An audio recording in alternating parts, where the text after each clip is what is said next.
शुक्रवार दिन सरस्वती विद्यामंदिर सीनापाली प्रथम पर्याय वनविहार रामपुर स्थित आंबतोटाधारे अनुष्ठित हो जाइछि।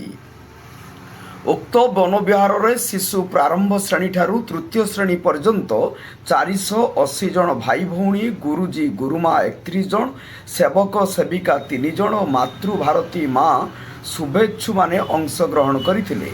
मुख्य अतिथि भाव में सीनापाली उच्च विद्यालय प्रधान शिक्षक श्रीजुक्त ललित मोहन सोनारी महोदय अंशग्रहण करिसेंती।